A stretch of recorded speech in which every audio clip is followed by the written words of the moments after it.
Welcome to iCast. This is Kyle Cleveland with Temple University Japan's Institute of Contemporary Asian Studies.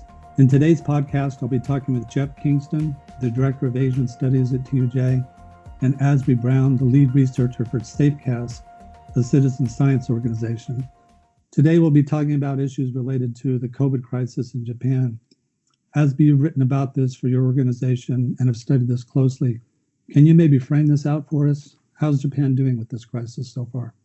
On the one hand, based on the information we have on the surface, it looks like things are going pretty well. I mean, if we look at the case counts that are reported, the official case counts from the government, we're now getting 100 or fewer cases a day the last few days, 7-day average, 120 or lower. Compared to a month ago where it was over 500 cases per day nationwide. So that looks pretty good. But there's a lot of uncertainty about the data to some degree, particularly because the amount of testing is not very high at all. And when I look at sources like the Tokyo Metropolitan Government website, which on the one hand is a pretty good website, pretty well done, pretty informative, it looks to me like the case counts track with testing. So on days when there's less testing, they seem to be finding fewer cases. So some statistician eventually will have to go through and see if these are actually real correlations or just some sort of anecdotal impression we get. But there's a lot we don't know because of the lack of testing. Well, all these numbers change and float daily, but here we are on May 13th. What are we looking at in terms of the number of cases, the number of deaths, and the testing rate? Well, in terms of tests, I think the Ministry of Health, Labor and Welfare, let's just call it the Health Ministry from now on, has reported over 200,000 tests total being done. 223,000 is their total.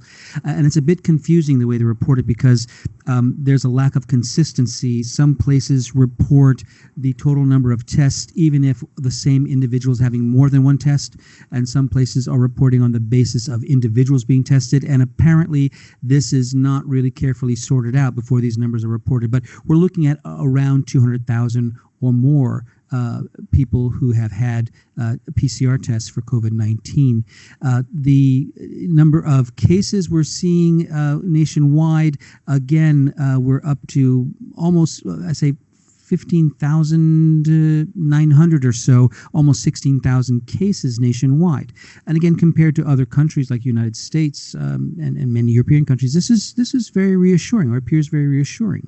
A lot of these people have recovered. The number of active cases seem to be, 5,000 or a little bit more than 5,000. So this is, again, reassuring on the surface.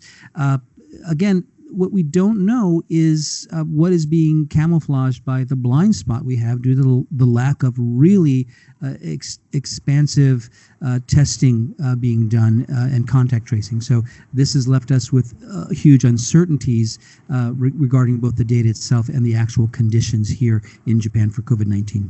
Yes, they're just ramping up the testing quite recently as a result, partly of political pushback and public opinion. Jeff, you've written about this in the Asia Pacific Journal Japan Focus. You have an article from May 1st entitled Prime Minister Abe's Floundering Pandemic Leadership. How do you think Prime Minister Abe has been addressing this crisis to date? Well, in an international poll last week, he came in dead last among world leaders in terms of global perceptions of his crisis management capacity. So people don't see him doing a very good job overseas. And that perception is matched in several domestic media polls here, where a vast majority of people think he's doing a lousy job. And an NHK poll last week, only 8% of people highly evaluated his crisis response. And many people feel that he waited way too long to declare a national emergency. So I think from the Japanese public's perspective, he has really been sort of asleep at the wheel. And back in February, they were talking about him being missing in action. He really just has been really a poor communicator. He really hasn't been on top of things. And, compared to his East Asian peers, Japan is a real laggard, way behind Moon in South Korea, Tsai in Taiwan. And it's interesting if you do a comparison. Tsai's vice president in Taiwan is an epidemiologist. Abe's deputy prime minister, Taro Aso, is best known for foot and mouth disease, but that doesn't really leave him very qualified for dealing with the pandemic. And so I think that essentially his crisis control center is dominated by old politicians, and he's not relying enough on scientific advice. And we saw that at play when he abruptly decided to close schools late in February and admitted he hadn't consulted any experts when he decided to do so. So essentially, he's been approaching this crisis as a public relations exercise rather than a public health interest. And I think people here in Japan sense that. Well, as you were talking, I was thinking, okay, enough about President Trump. Now tell me something about Prime Minister Abe, because it seems to be tracking quite consistently in their ineptitude. Well, he's not really even close to Trump. I mean, Abe, instead of being there in the daily follies, Abe has been, shrinking in the background. I mean, he's always putting somebody else up front. Back to the Taiwan comparison, I mean, the guy who's in charge of Abe's technology ministry is, I think, 79 years old, whereas the head of Taiwan's digital ministry is a 39-year-old woman who's a successful internet entrepreneur. So it's just, it seems that the sclerotic Japanese political system has been exposed and all of its shortcomings highlighted by this pandemic crisis. Essentially, these people are prioritizing the economy, prioritized at one point the Olympics and a summit with Xi Jinping over the public health. And I think people that are justifiably angry at Abe's very slow response and his dithering over whether or not to declare a national emergency. And Koike, the governor of Tokyo, has really shown the Japanese people what a leader looks like.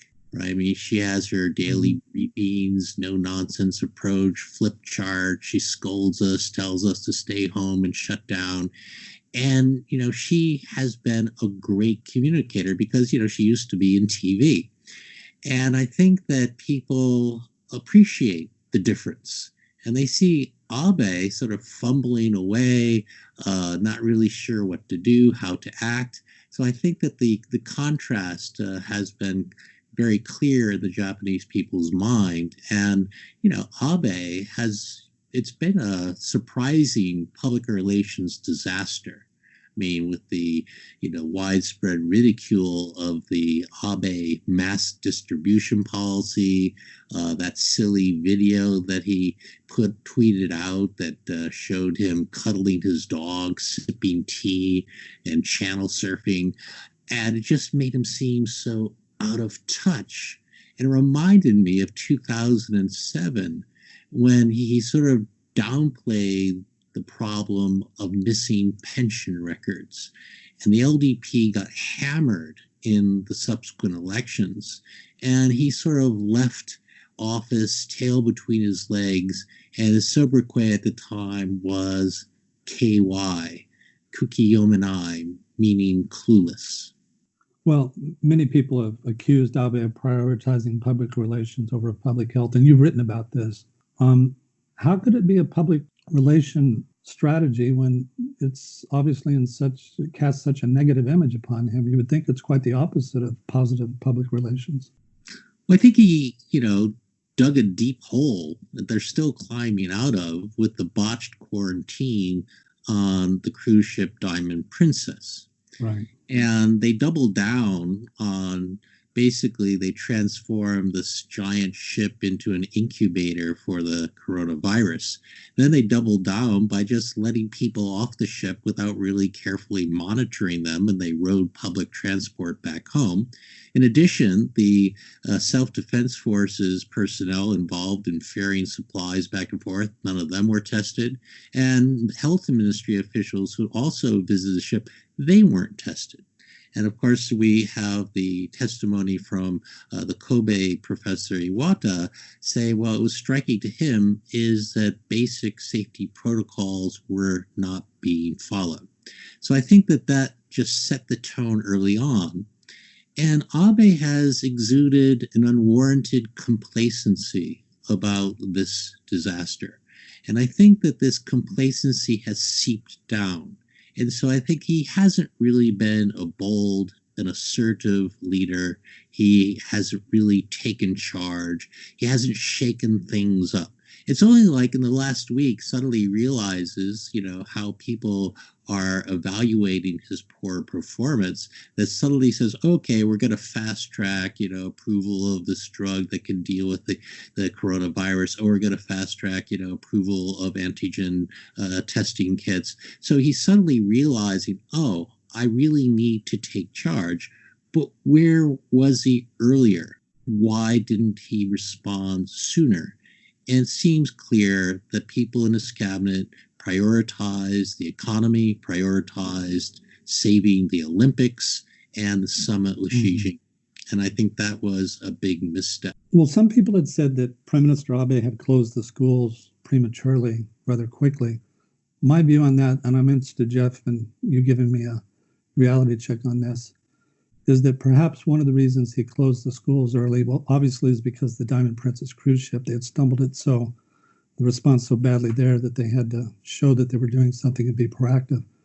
But I thought at the time that this was all related to the Olympics, that by closing the schools early, they gave themselves time to possibly reopen before the Olympics. And if they would have delayed the closing of the schools, that would have taken it too close to the Olympics. Is it just as straightforward enough as to say that it was probably because of the Diamond cruise ship? Or a larger question I have is, how did the Olympics play into this decision making? Well, I think that the Diamond Princess fiasco really put him on his back foot, and the public mood swung against him. And in February, people were mocking him for being missing in action. So I think there was a certain amount of desperation on his part to be seen to be doing something decisive. Right. He had to look a bit more like a leader.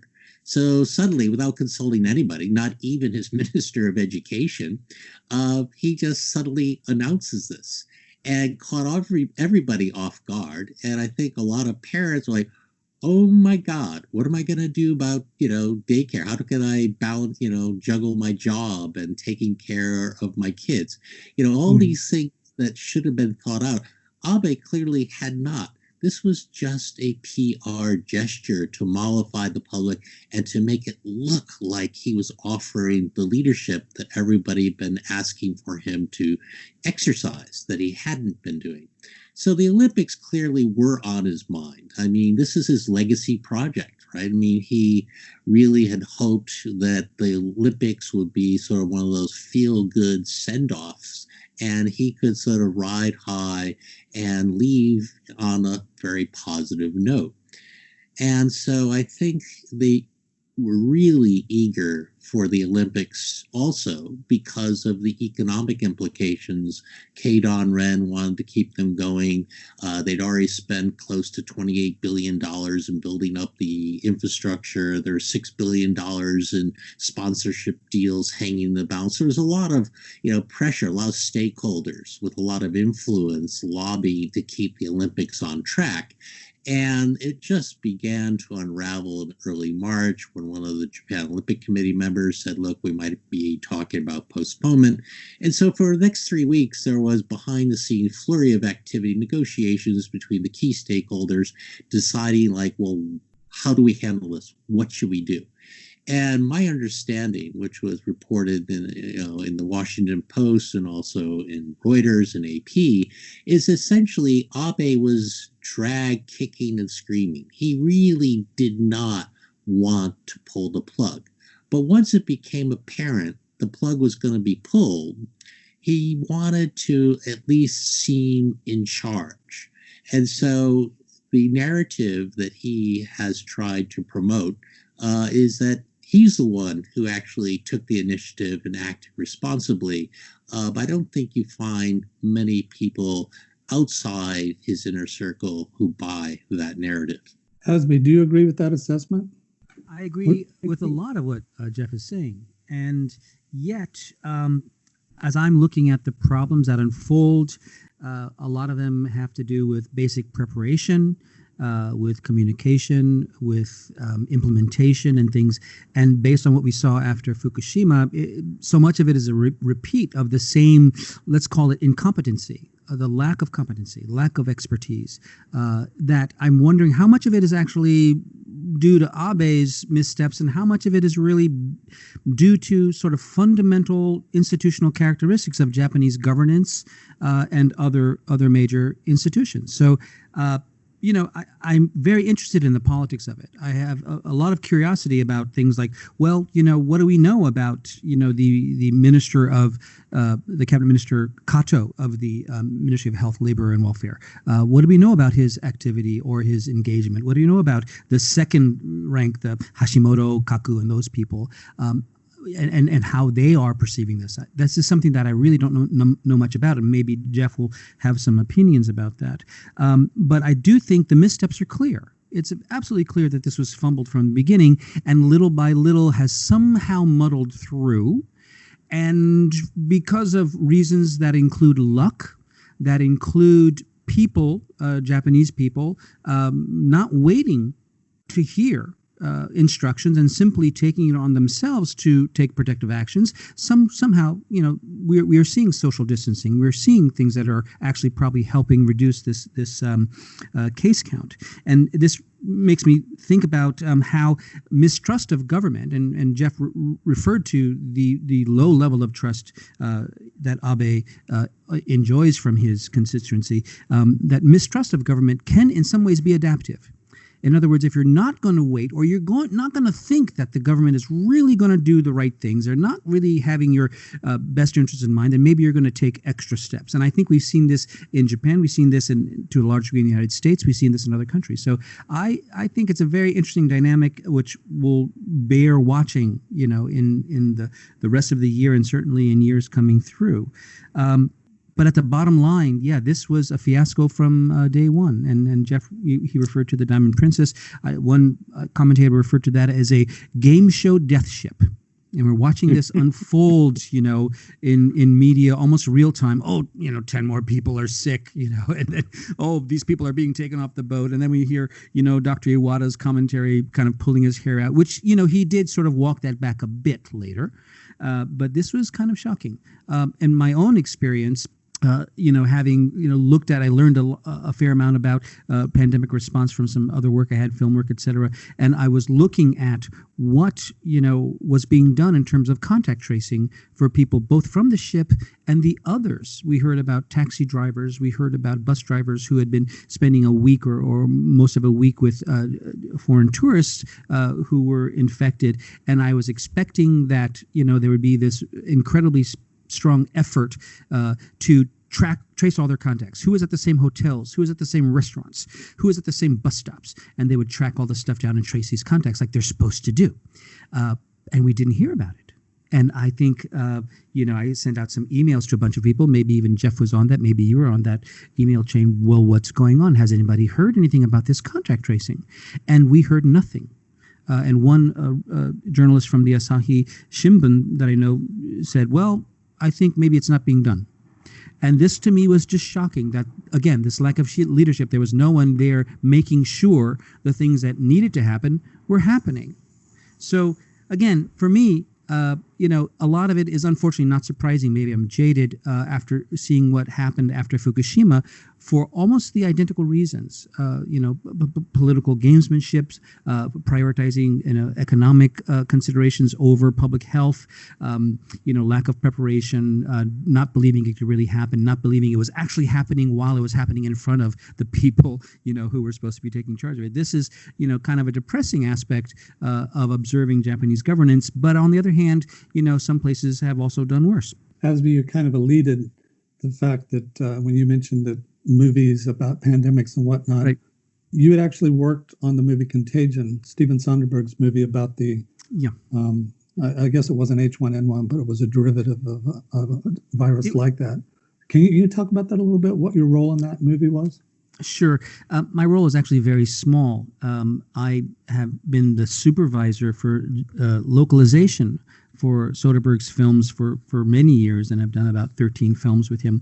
And in the process, my role was to sort of make sure that the details of the script were being conveyed accurately, working with the translators to help them understand the issues. And it meant I had to do a lot of homework, and find out, what was the CDC actually doing, and, what are all of these scientific terms meaning, et cetera. But of course, that film, as everyone understand, I think many people understand, has been hailed as very prescient and very accurate in portraying how a pandemic can actually unfold and what sort of things are supposed to happen, what can be done to meet the challenge. What is the CDC supposed to do? What are other specialists supposed to do? How is government communication supposed to be done, et cetera? And it's, again, shocking to sort of compare that script, literally that script, with what we have actually seen unfold, because the countries where it has been done well are actually very, very few. And again, we point to the United States as one of the worst examples. Again, I don't think anyone, the script writers, the director, didn't anticipate it. And I'm sure the people who were developing the pandemic playbooks, the actual experts who were developing the playbooks that were given to the Trump administration, they could never have anticipated that the president himself would be one of the primary sources of misinformation and disinformation about something as serious as a viral pandemic.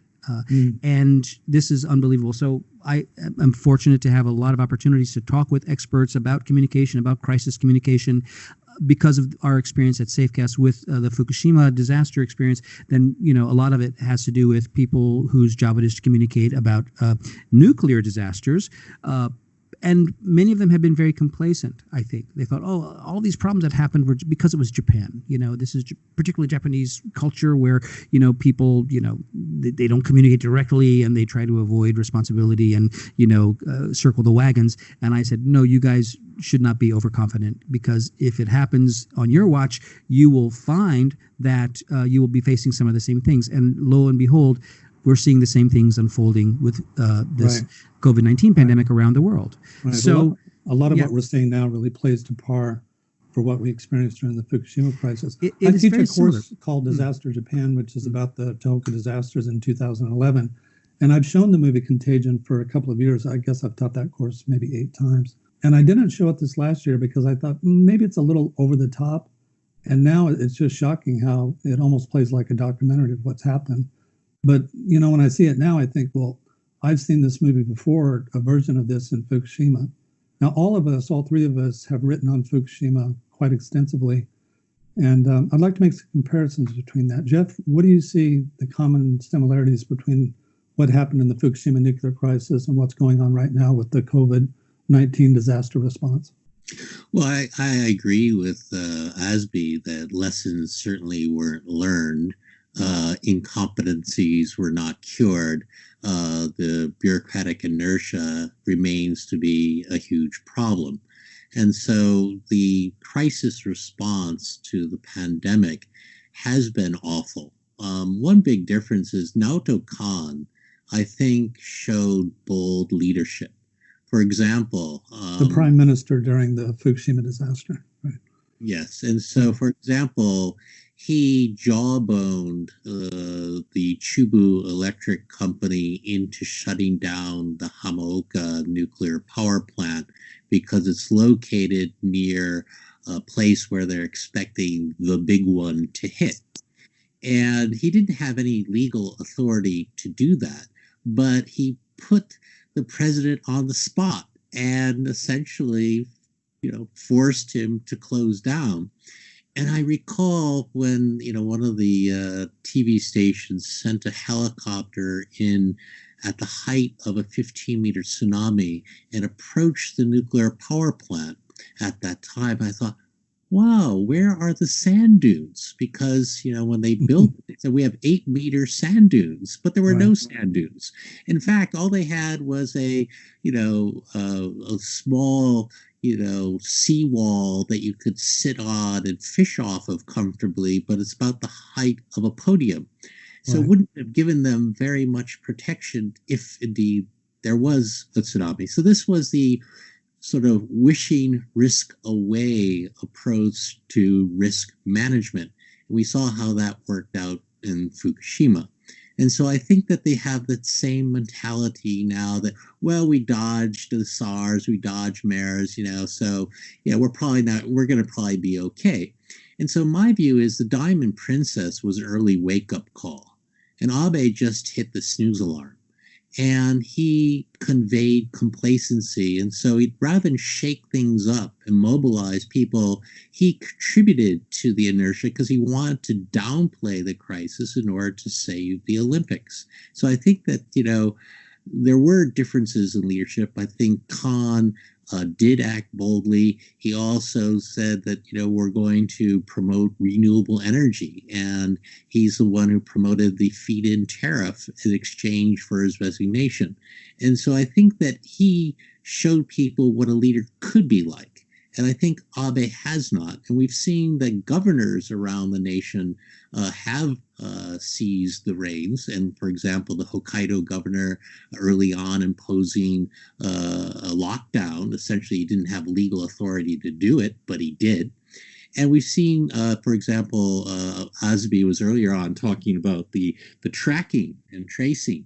That was done early on in Wakayama. I think that was the first time that there was an outbreak that was unrelated to anybody who had come from China. And so when this outbreak happened at a hospital in Wakayama, the governor there just, broke with the Ministry of Health protocols, and they aggressively did testing and tracking and essentially contained it. So the thing is, everybody in Japan is not waiting around for the central government or Abe or the Ministry of Health to get their act together because they know they'd be waiting a very long time. But I have to say, I was pretty damn shocked when the Osaka governor is pleading for raincoats. And I said, raincoats? And apparently PPE, the frontline healthcare workers do not have personal protection equipment. They're running out. And so he's asking for raincoats, new ones donated by the public.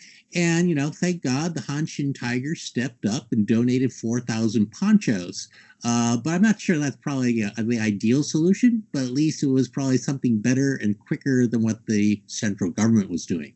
And then we had the images of cardboard box quarantine facilities at Narita Airport. Right. And when I think of cardboard boxes, I do think of the Tohoku disaster.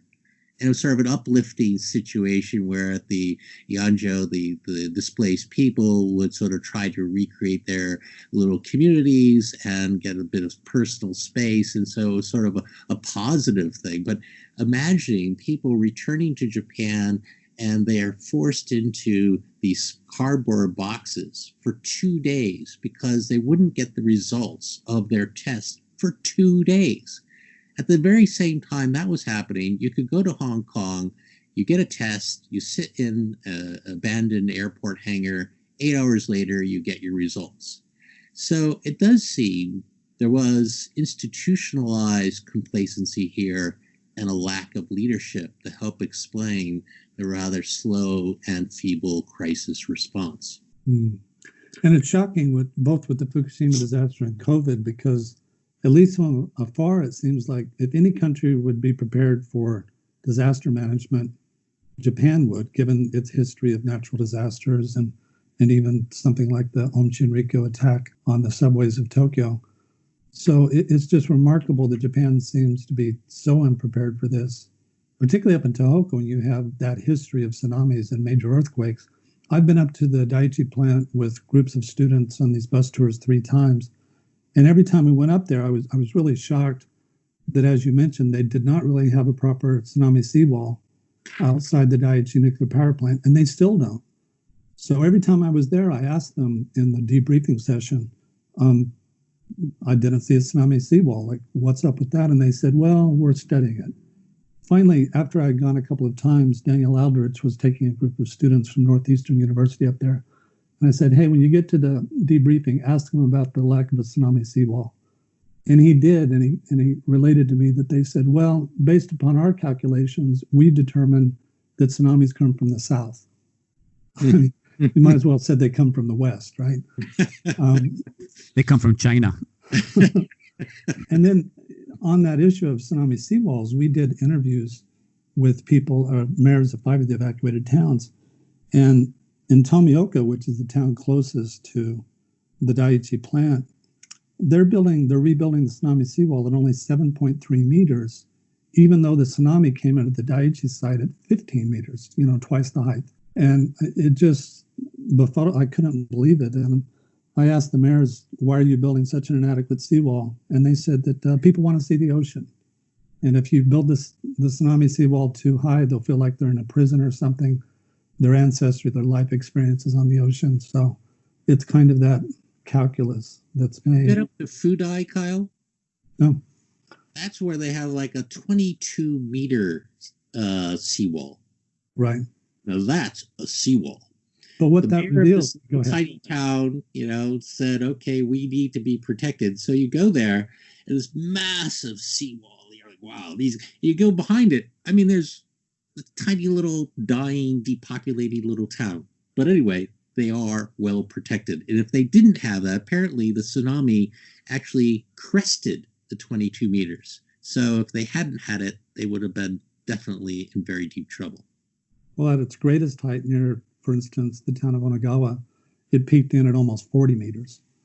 So what we're seeing there, I guess what this illustrates is the various levels of government and how there isn't any unified decision-making. And that's also the case with the COVID crisis. There's no equivalent to a Centers of Disease Control or in crisis management, such as with the tsunami, the Federal Emergency Management Association, FEMA, in the United States. This is all distributed among various ministries, and a lot of the decision-making is happening at the prefectural level or even in the local towns. And so what I found in these interviews, a couple of times we interviewed the mayors of 5 of these evacuated towns, they were absolutely outraged that they were getting no directive from the national government, and eventually they're getting no supplies and material from the government. Mayor Baba of Namie said that when Prime Minister Khan came and visited him, he was very apologetic. He was crying almost. And Baba said, look, I don't need your guilt or grief. I need money. I need resources for my people. And even though they didn't support the LDP, they felt that the LDP was more functional in this. But Jeff, you were mentioning that in the Fukushima crisis, Prime Minister Khan, who was with the Democratic Party of Japan, was a much more effective crisis manager than Prime Minister Abe with the LDP. Is there anything about the political parties that explain that, or is that just the personality attributes of each of those people? Well, they call him Ira Khan, so he's sort of, a person with a temper. And I think that what he saw around him were bureaucrats acting like deer caught in headlights. They didn't know what to do. They wanted to make sure that they weren't responsible. They didn't want to set any precedents. And so there was basically inaction. And he wasn't getting any information from the nuclear inspectors who were supposed to be on site because they all did a runner. He wasn't sure he could rely on TEPCO's information. And so he went to the site to get information firsthand from the plant manager, Yoshida. And, sort of sidewinding here, Yoshida, who's sort of the hero of the story, he's the guy who actually rejected building a taller seawall back in the day because it would cost too much. Right. They was priced in like $1 billion. And so he said, well, chances of 15 are here. Yeah, they have a computer simulation, but hey, we don't have to worry about that. You're thinking $1 billion. Now what's the bill? 640 billion and climbing. Right. So anyway, let's not think of him as such a great hero. But anyway, so Khan went there, and then the LDP went on all the talk shows and, planted the stories that is because of Khan's visit that they had the hydrogen explosions, right? Because they wouldn't do the venting out of fear that they were going to endanger the prime minister's life. And it turns out they were just totally groundless, that the reason that they didn't vent is because they had a blackout and they didn't have any electricity, and nobody knew how to manually operate the vents. So you could do that. So somebody had to actually put on a hazmat suit, work their way into the control room, grab the manual, and come back out. And then, oh, this is how you do it. So this is great crisis preparation, learning on the job right during the middle of an emergency. And so then they went and tried to do the manual, but it still didn't work. So Khan had nothing to do with the venting problem and the hydrogen explosion, just as he had nothing to do with the alleged shutting off of the seawater being poured into the reactor cores to cool them. That was all coming from TEPCO. That sort of kabuki play that Yoshida and TEPCO headquarters went through, where he told his workers, okay, headquarters is going to call and they're going to tell me, turn off the water. And I'm going to say, yes, but don't do it. So Khan had nothing to do with this. What TEPCO tried to convince people is the mood of the prime minister's office was against using seawater. And, there was no basis for that. So I think Khan was unfairly scapegoated. I think the LDP played politics. I think along with the bureaucrats, they stonewalled the response to the Tohoku disaster and reconstruction and rebuilding program. And I think that is well detailed. So I think that the LDP did not cover themselves in glory, just as in an LDP-dominated coalition government in 95 with the Kobe earthquake, the LDP was caught asleep at the wheel again. So I don't think that we could say that certain parties are better or not at crisis management. I think it gets back to what Azby was saying, is a sort of, it's baked in. There's an institutionalized issue here. That's a very important point, that it really is a structural issue that transcends the specifics of any particular disaster. We're going a little bit inside baseball here on the minutiae of the Fukushima crisis, but you were mentioning that there was a total station blackout, and that's because the plant is 100 meters from the ocean, and the backup power generators were in the basement of the facility. So when the tsunami came in, it knocked all of those out. That's the first total station blackout in the history of nuclear energy. And yet, if you look back in the history of that, the reason that the plant was sited there right on level with the ocean is that they didn't want to pump water up the hill. If you look at that from a distance, there is about a 30 to 40 meter hill right next to it. And initially that's where the land was. And they cut all of that down to place the 6 reactors there. Number 5 and number 6 reactors were not affected because they were up slightly on that hill. But that hill was essentially a de facto natural tsunami seawall because that's where it eroded at that level at about 40 meters. And there had been a number of tsunamis come in at that level in that region over the years. So I was talking to expert on authority in the Nuclear Regulatory Commission, and he said that disaster started in the 1960s when they decided to cut that hill down and put the reactors right on the ocean level, at sea level. That's really when the disaster started. It was kind of teed up to happen. So, we never quite see these disasters coming. But in the case of the current pandemic, we had gone through SARS, we'd gone through the swine flu, H1N1. How do we account for Japan not being prepared for a pandemic of this nature, given the fact that in Asia in particular, you've had these kinds of outbreaks? for the most part, the Asian nations that we've seen that have had the best response, the best preparation, and these include Taiwan, South Korea, to some degree, Singapore, and Hong Kong, they learned very, very painful lessons through SARS and MERS and seem to have very proactively implemented new policies, new training, and actually set up new systems and made sure that the people were in place to deal with it when the time happens. And we've also heard, and Jeff commented on this, about the difference between having an advisory committee that is heavily weighted towards, bureaucrats or politicians as opposed to one headed by experts. And what we've seen in places like Taiwan is that really the experts, the public health experts, have a lot of say in what is being done and what needs to happen. So there's no reason Japan should not have been prepared. There's absolutely no reason. But when we look into the structure of the response system that's in place, we look at the NIID, the National Institute for Infectious Diseases. Well, this is not like the CDC, as you were pointing out earlier. It is more like a research organization, and a pretty poorly funded one at that. It's been around for decades, and slightly, little by little, their system is being, modified and improved. But it is not. It doesn't have the capacity to actually deal with a crisis like this, and it doesn't have the political weight to actually influence policy in any meaningful sense. So you can hope that knowledgeable experts, and we can look at people like Dr. Nishiura, who I have a fairly positive opinion about, who's on the committee for what they actually continue to call the cluster countermeasures, COVID cluster countermeasures task force. There are some competent people, but overall we have a lack of funding.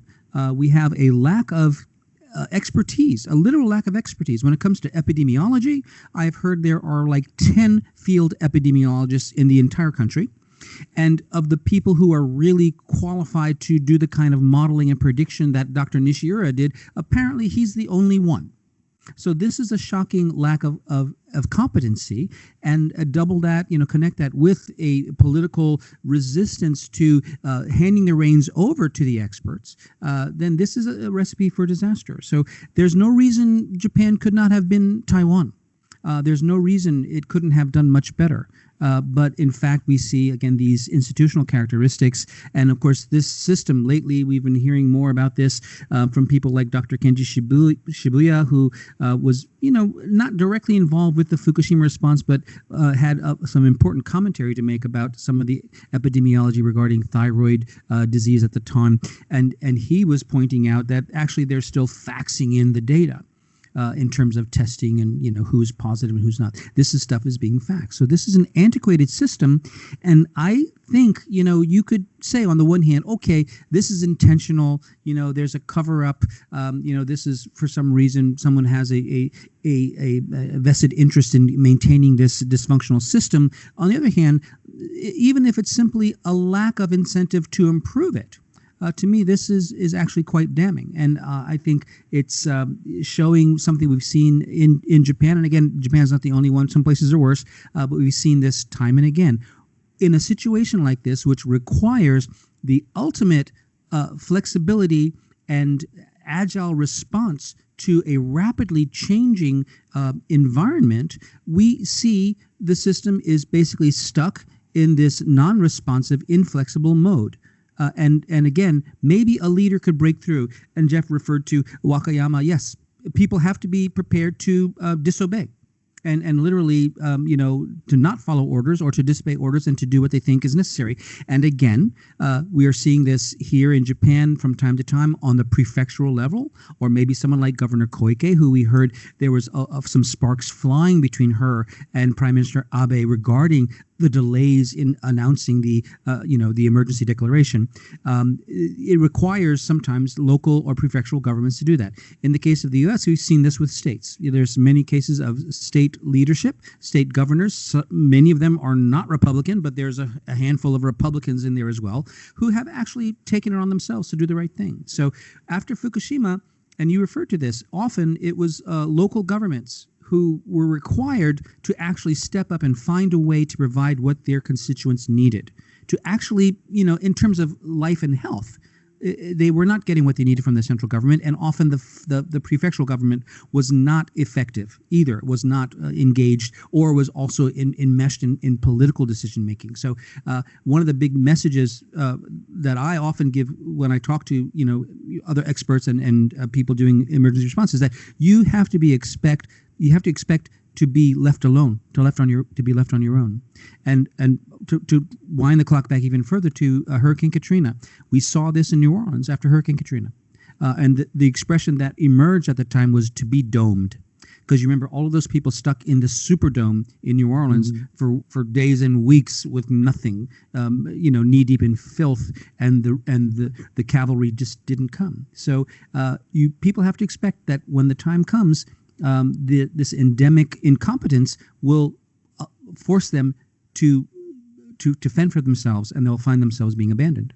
Azby, you're from New Orleans. You must have been very attuned to this based upon what happened with the Katrina hurricane. Very attuned to it. I was here at the time, and it was a very miserable experience, and hearing from family and friends and everyone else. But actually also watching this unfold on the media, saying, okay, they're in the dome. Here's the water, 6 feet deep in the city streets. Where is the National Guard? Where are the supplies? What is the response? So let's put this on President Bush at the time. And I think that was an incompetent response. And, the FEMA administrator at the time was fairly incompetent. But, I guess Brownie my was doing lesson... a hell of a job. Yeah, it was Brownie was doing a hell of a job. And everyone's doing a hell of a job now, too. So I think we just have to expect that there will be dysfunction at the level of central government, even though they're supposed to be prepared. There are so many good people in position in every ministry and agency who are doing the planning, who are practicing the communication, who are prepared to do all this stuff. But for whatever reasons, it takes far too long for them to be literally given the microphone and given the reins of decision making. Well, I think the most benign interpretation of all this is that disasters of that scale are maybe beyond the management of human control. I mean, if you look at the Deepwater Horizon oil accident, if you look at Katrina, you look at Kobe, you look at Fukushima, you look right now at the COVID, in every case, they seem to follow almost a generic trajectory where all these governments are just out of their depth, but clearly they're unprepared. And you would think that they would be able to learn the lessons of what happened, for instance, with MERS or H1N1. In interviews that I did up in Fukushima, as I talked to various authorities, both in the nuclear industry and the local government, I just asked them the simple question: do you think that we have learned the lessons? Has Japan learned the lessons? Has the government learned the lessons? Without exception, they all said absolutely not. And yet they themselves were some of the people that were implementing that. So I think this isn't really just obviously the personality attributes of a particular leader, but it says something about the structure of Japanese bureaucracies. There's a lot of, at least in Fukushima, you have these information silos where they're kind of self-contained, and there was not communication or effective coordination between those various ministries. And then also, if you go from the state level to the prefectural level to the local towns, each one of those were operating under a different crisis management process. It wasn't really integrated. And we're seeing that right now with the COVID crisis. I was talking just the other day with Sachiko Horiguchi, who's a sociologist at Temple University of Japan. She is working with a group of Japanese colleagues now that are interviewing clinic level, like local hospital doctors. These are not ministry officials or, leaders. These are just local medical doctors. And they're more or less on their own. They have a pretty vague script. I was looking on the health ministry the other day, and the directive that they're giving to these doctors is a one-pager, and it is extraordinarily simple. It's almost shockingly so. And this is, what's been called the Japan model, which I see as more of a rhetoric of an almost a justification for why Japan did not do testing, rather than anything that's been really thought out carefully. Can we talk about that a little bit? I know, Azby, you've written about this for Safecast, and Jeff, I'm interested in your opinion as well.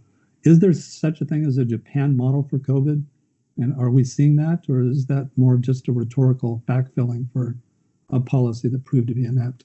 My sense is that it is actually a rhetorical, framework that was applied ex post facto.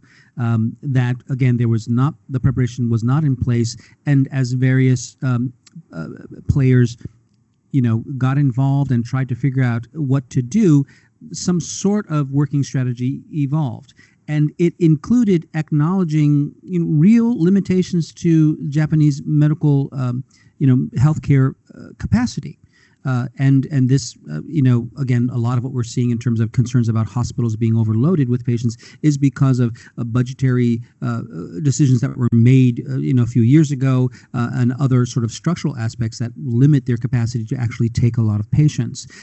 Again, we talked about the NIID and their, response system, and the guidelines stipulated that every person who tested positive for this infectious disease needed to be hospitalized, even if they were non-symptomatic or pre-symptomatic. So this was taking up a lot of hospital beds, and this has been relaxed, at least, on paper, within recent weeks. But this inflexibility, someone should have said quickly, this is something we need to change because this is the problem it's going to lead to. But the ability to change is really not something that's a very notable characteristic of Japanese bureaucracy.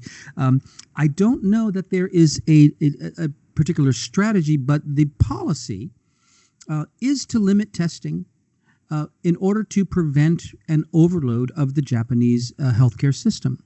And yes, pause just for a moment there. Yeah. Jeff, what do you think about? Is that actually a coherent policy, or is it just, if you seek, you will find, and they don't want to find it because it would have upended the Olympics? Well, I think that, Azby's right. There's a lot of bureaucratic rigidity. They have a policy in place. This is how we're supposed to handle it.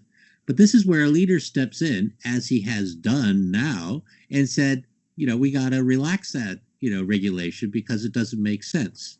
So once they realized that their cluster testing model was not working, which means if you can't trace at least half of the people, then it doesn't, cluster testing is a disaster. They should have abandoned it, but they just stuck to their guns. And I think one of the real issues here is that NIID has no autonomy.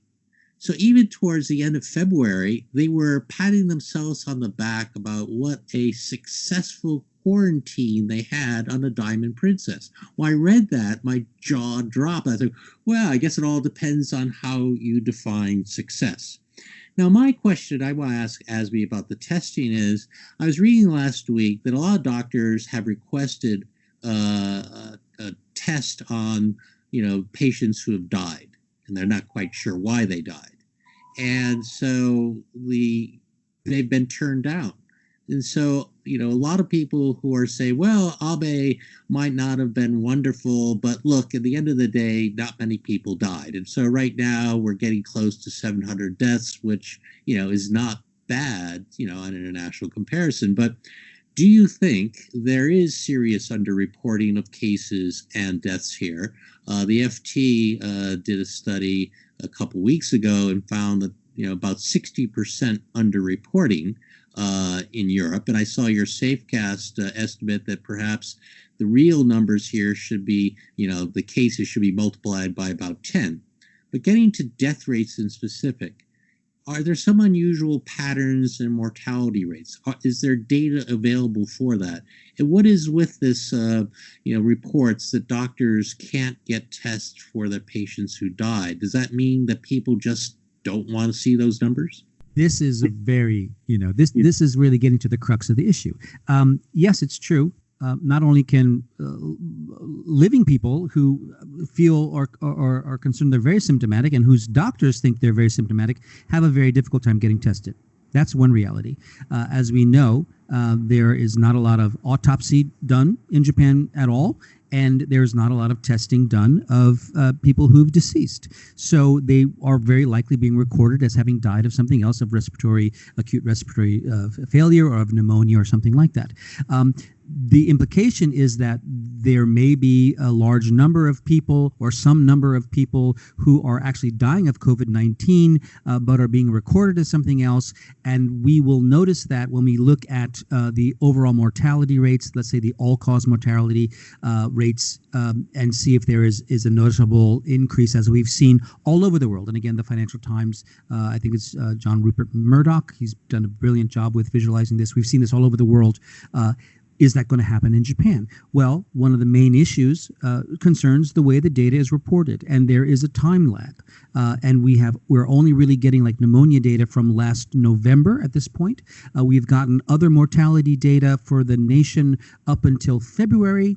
It's a preliminary data, and then in another month or so, another 2 months, we'll have that broken down by cause, and then finally up to, I think, a year later, that will finally be the final data. So there's a huge time lag in the reporting of this stuff under normal conditions. And again, we could say, well, why can't they speed this up? Because this is a crisis and we need to know. That is simply the perennial question for Japanese bureaucracy. But there was information from Tokyo prefectural government just yesterday, which has data up through, I believe, March, saying they detect no abnormal increase in mortality in Tokyo this year. So what we have seen for the influenza and other things was that the actual mortality rate in this past season was lower than normal. And this is something that happens with this kind of data. It's noisy. It goes up. It goes down over. If you look at it over a span of 10 years, you'll see sometimes when it's very low, sometimes it's higher. It is the lowest in this past season than it has been over the past several years. So this is probably because people are taking more precautions. Maybe they're washing their hands more. Maybe they're wearing masks more. Maybe these sort of social norms are actually being very, very helpful at this time. But when we see the mortality for Tokyo, which again is the bellwether in Japan for COVID-19. There was no indication yet that I believe through March that there was any excess mortality that we can ascribe to COVID-19. Now, we just don't have enough information yet. And I personally think it'll take about a year for us really to have enough information and enough statistical work being done on this stuff to say one way or the other. But we don't see what we were seeing in New York or what we're seeing in Italy or what we're seeing in many European countries in terms of excess mortality. And I sincerely do not believe that it is possible to suppress this information in Japan. I believe that the system is, even though it's not that transparent, it is also, the rigidity in a sense, I believe, works to the benefit of making it difficult to tamper with. So I think, the data, it's stodgy, it's slow, but I think it's pretty reliable. So I say we just don't know enough yet. But not only do we not have enough information to say that there has been an uptick, we also do not have enough information to say, convincingly that there will not be an uptick. So we just have to sit in here with our uncertainties and try to deal with that. I think that's the problem, that there's so much inherent uncertainty with this situation. You would think that over time we're going to know more, but I don't know that we're really ever we're going to approach something like the truth, but I don't know if we will ever know. I saw a study that was done a few years ago about H1N1, a group of a dozen scientists or so writing for The Lancet, which is a leading medical journal in Great Britain. They estimated that the fatality rate for H1N1 was 15 times higher than what the laboratory test had revealed, particularly in Southeast Asia and Africa. And the problem here in Japan is that maybe they're not doing cause of death testing, but at every level you have this ambiguity. The transmission rate, the asymptomatic people, and at what time do they start presenting vividly enough with these disease that it's coronavirus instead of something like the seasonal flu or allergies. I mentioned Sachiko Hotoguchi earlier, the sociologist at Temple, and she said that one of the things that they're getting from their interviews is that a lot of the doctors are saying that they're getting very little traffic in their clinics because people are afraid that they're going to catch COVID if they go into a clinic around other potentially sick people. And the doctors are somewhat relieved about that because, they're on the front line and they're exposed to that on a daily basis. A lot of these clinics have a tremendous flow of people coming in and out of them. And there's another cultural aspect of this. There's a concept in Japanese religion and out of Buddhism called kegade, which means pollution or contamination. two kinds of Kagare. There's red Kagare, which is like associated with menses or blood, and black Kagare, which is associated with death. So I think there's a tremendous stigma in Japan, maybe more so than in a lot of nations, somewhat comparable to what we saw with the kind of a stigma attached to people who were suffering from AIDS back in the 1980s and still to some extent today. And so as a result, a lot of people don't present themselves for testing because they don't want to know. So I think it's certainly the case that the government has slow walked this and has not done a lot of testing. But it's complex because the doctors who would be administering those tests are also complicit in this, as are some of the people who don't want to know. So in an ideal situation, I would have thought this during the Fukushima crisis. I never understood why there wasn't a full court press, thousands of SDF people, and a really major disaster response. But in this case from COVID, you got a couple of dozen people working on this at the higher levels. And, we tend to, obviously, Abe deserves a lot of blame for this, but it just seems that there are a lot of cultural factors at work here. Japan already practices social distancing. It's very hygienic. It's a very rule-governed society. So even though they didn't have a legally enforceable state of emergency, people followed that directive. The quality of the healthcare is very good with national health insurance. Not a lot of comorbidity because Japanese people are the longest living people in the world and don't have the kind of health problems, diabetes, obesity, etc., that we see in the United States. So my point on this is that there's a tremendous amount of ambiguity about all this that's inherent to the whole process, and that the government benefits from that. Ambiguity is useful for them because through that ambiguity, they never can be held accountable for this. They can just attribute it to things that we can't know. What Hegel called the night in which all cows are black. Well, I think Abe has pointed the fingers. In one of his recent press conferences, he said, well, we survived that first wave from China, and now we're coping with the second wave from the United States. So he has definitely pinpointed where the problems have come from. The buck stops somewhere else. That sounds very much like Trump as well. Always blame it on the Chinese when in doubt. It's an unfortunate tendency, and it's also not true and inaccurate, and actually will prevent people from understanding the causes of spread, the dynamics of spread, and what they need to personally do to protect themselves and to protect others. So it's a big problem. But this issue you talked about, Kyle, of Kagare and pollution and this reluctance to be stigmatized as carrying a disease or carrying death to your family or your workplace or your school. This is real. I think it has really inhibited people from seeking testing. And there's more than simple anecdotal evidence for that. So this is also a huge problem. But I don't think that overweighs the number of people who are begging for tests and who are not getting it. And this would include, of course, people who have maybe real symptoms, as well as what we might call the worried well, people who just want to know for peace of mind. But this is also real. People need the peace of mind. There should be enough testing to satisfy everybody who thinks they should have a test, because the psychosocial effects, these sort of mental health issues that we saw so many of in Fukushima, and I think we will definitely be seeing here if we're not seeing already. These are very real, and one way to help deal with those is to give people the information they think they need. And I believe we're not getting the kind of information we need from anyone. And what this leads to is narratives. And we see this, it could be misinformation, disinformation, or simply people under misimpression. So, it's interesting because when the information came out from Tokyo metropolitan government over the past day about the lack of an increase in mortality in Tokyo in recent months, and again, we don't have data for April. Let's wait and see what happens in April, or also in May when that comes. I was surprised to see how many people were really surprised that they thought, wow, that's not what I expected at all, that there had been a narrative growing that so much was being covered up, so many deaths were being misattributed and covered up, that of course when we finally get the data, we will see, that will be the smoking gun to show that there is this terrible death toll from COVID-19 in Japan.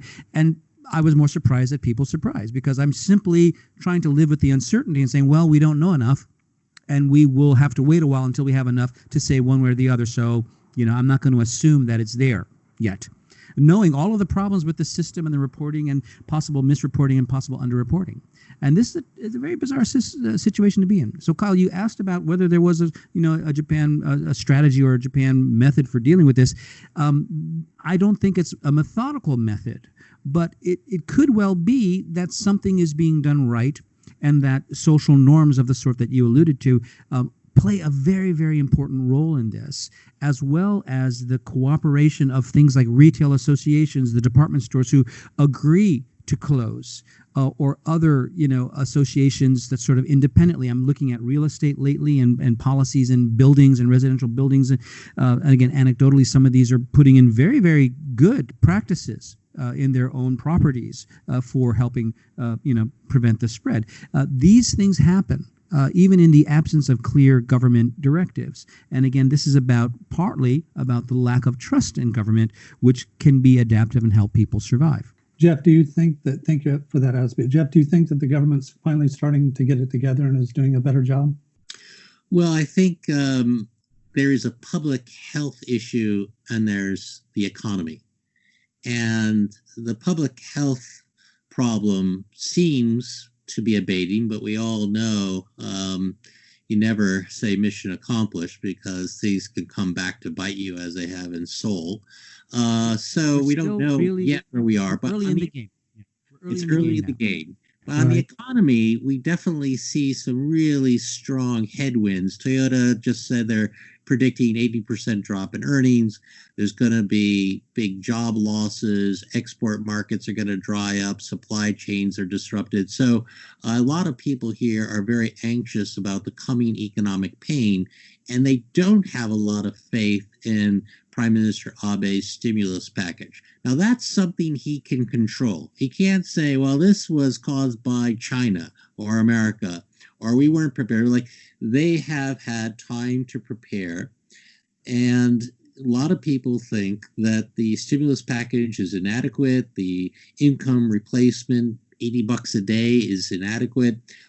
So he has been basically pushed into a corner and suddenly said, well, maybe we're going to have a second stimulus package, because nobody really thinks that the real new spending in the stimulus package is substantial. But everybody knows that there's going to be a serious economic impact. Household welfare is going to be affected adversely. There'll be big job losses. So what is the government going to do to step up to try to mitigate that coming disaster? And I think that's going to define Abe's legacy. I mean, right now, he's, sort of at the edge, but he's still got 41%, support ratings. So the big enigma, the Abe enigma, is that his personal support rates are much higher than for any of his signature policies. Whatever you call constitutional revision, nuclear restarts, defense policy, the support is much lower than his personal support. And the basic thing seems to be he benefits from having no serious rivals and a fractured opposition.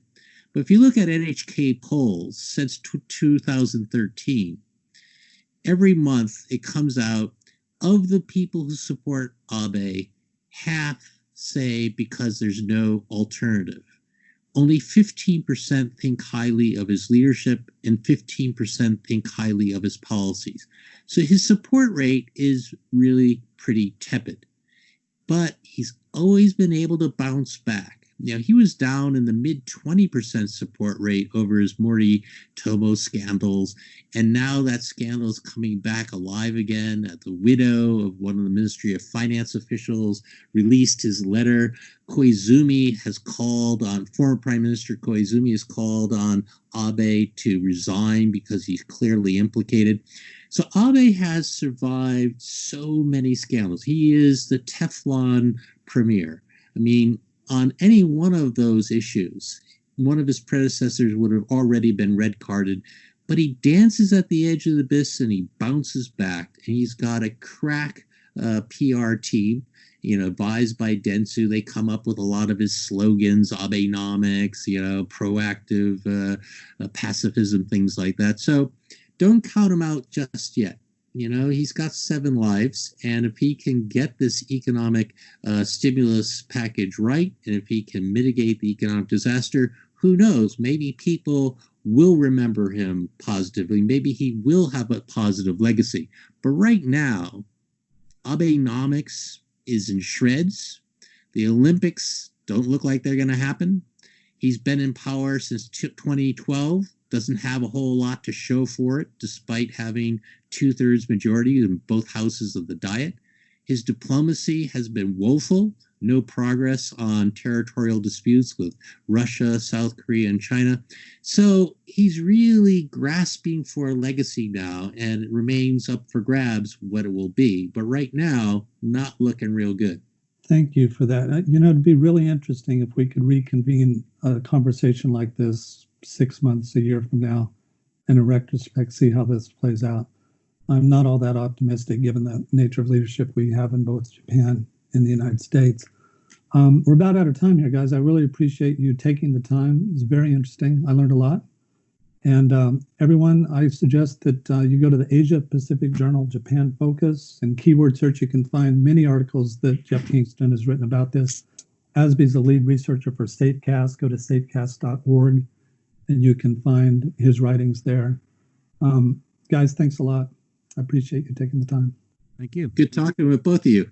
Thanks for joining us today. This podcast is an initiative of the Institute of Contemporary Asian Studies at Temple University's Japan campus. To learn more about the Institute, please visit www.tuj.ac.jp/ICAS. Again, that's tuj.ac.jp/ICAS, or follow us on social media. Be sure to subscribe to the podcast for the next episode. Thanks for listening, and see you next time.